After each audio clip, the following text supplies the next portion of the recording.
Hi, it's me, Jemma, and I'm here at the Crumbs and Doilies shop in Soho, and it's turning into autumn, which is one of my favourite seasons because all the colours of the leaves are really pretty and everyone goes camping and has bonfires and eats s'mores.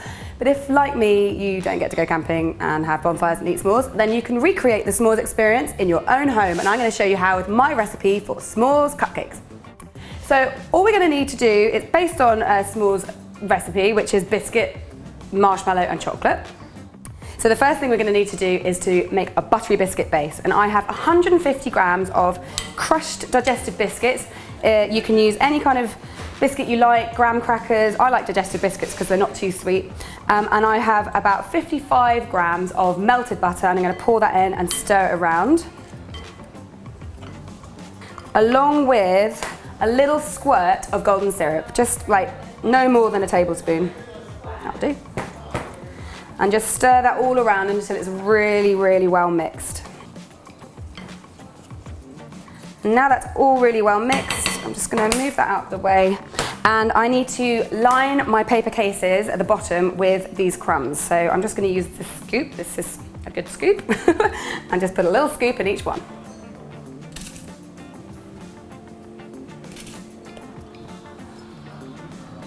Last little bit.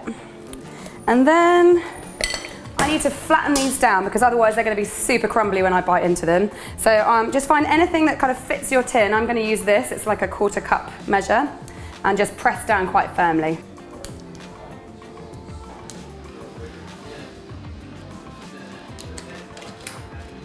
So I've got all my buttery biscuit bases done, so now it's time to turn my attention to making the cake batter. I have 110 grams of self-raising flour.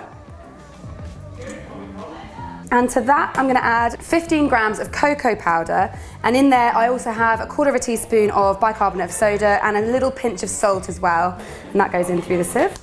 And here I have 100 grams of caster sugar and 25 grams of light soft brown sugar. You can use dark soft brown sugar if you like as well. Nice rich flavour, so that goes into the bowl. And we'll just shuffle that through the sieve just to make sure all the lumps come out. Sometimes brown sugar's a bit lumpy and you get nuggets of it. Oh, I quite like that sometimes. That's done. And next I have 140 grams of softened unsalted butter. And then 2 large free range eggs, and then I'm going to put it on the mixer.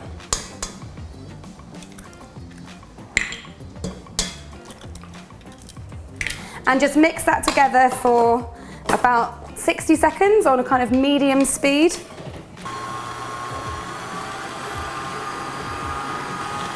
And once that's had a minute, it's time to add the liquid. And I've got a tablespoon of whole milk, and into that I've mixed about 1/2 tablespoon of treacle. I've done that beforehand because it's a bit sticky and I don't want to be faffing about with that in the middle of mixing. So I've done that already, and that's just going to go in as well.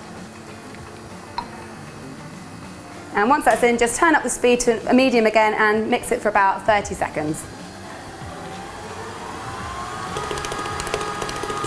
And my batter is ready. So now it is time to get scooping on top of my buttery biscuit base. And because that's taking up a little bit of room in there, I'm not going to put quite so much in as I normally would, which means I might get a couple of extra out of it. But for now, I'm just going to get scooping.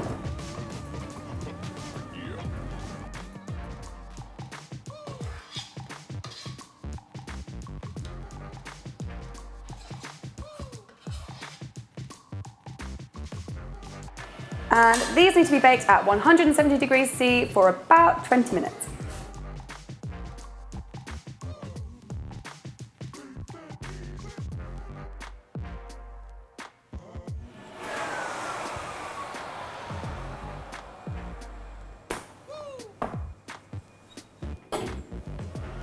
Okay, my cakes are out of the oven and they're cooling down, so while they're doing that I'm going to get on with making my icing, and I'm going to be using marshmallowy meringue icing. You might have seen me make it before in some of my other recipes. I'm using this because I can pipe it on and it's like marshmallow and I can toast it, which is the best bit. So I'm going to put all my ingredients into a bowl first. I have 90 grams of caster sugar, that goes in, and 1 large egg white.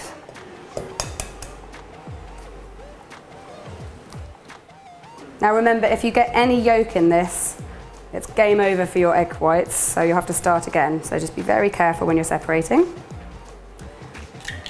I have 2 tablespoons of golden syrup,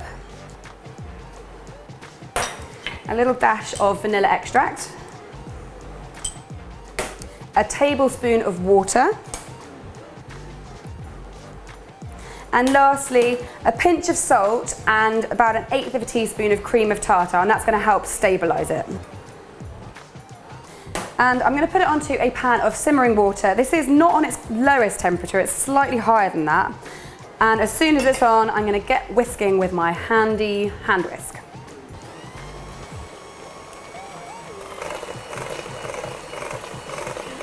I'm going to keep whisking for about 10 minutes, and what this is going to do is it's going to cook the egg whites while at the same time fluffing them up until they're really meringue and marshmallowy.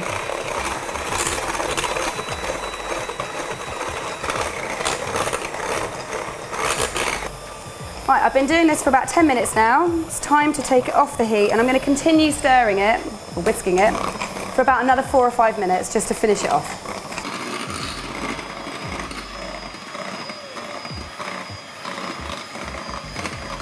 And it is ready. It's really thick. Its volume has increased by about 3 or 4 times, and it's really mallowy and sticky, and it's going to be delicious. But it's still quite warm, as are my cakes, so I'm going to just wrap this in cling film and poke a couple of holes in the top so the steam can escape.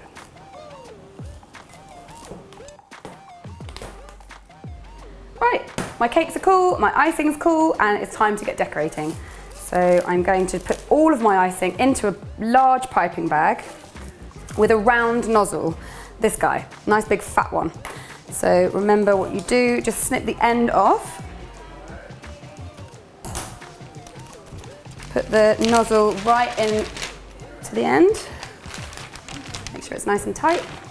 And then to avoid any messy accidents, turn this tall bit at the top right over. And that way, you're not going to end up with marshmallowy meringue icing all over your hands.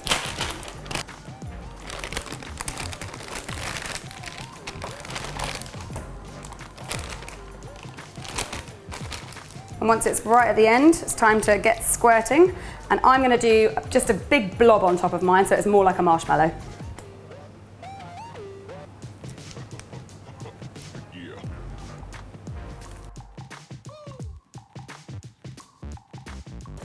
Now, all my cakes are iced, so it's time for the best bit, which is the blowtorching. Now, if you don't have a blowtorch, you can use a grill. Just get your grill really super duper hot and then stick them under there for a few seconds, just until they start to brown on the top. But my preferred method of stuff is a blowtorch, because blowtorches are cool. So I'm gonna get this lit. Now, make sure you've got no flammable stuff or loose paper lying around, and make sure you don't put your hand in front of it or anything crazy like that. So let's light this guy.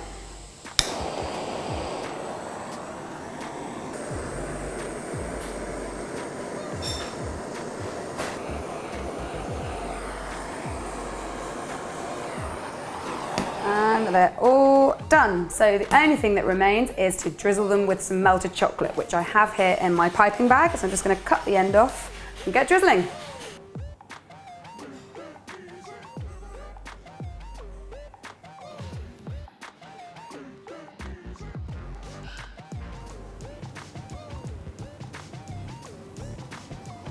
And there it is, the finished s'mores cupcake. We've got great layers here. We've got buttery biscuit base, that yummy chocolate sponge, and that delicious sticky marshmallowy meringue icing, and then all that chocolate on top. So I better just test it and make sure it's all right.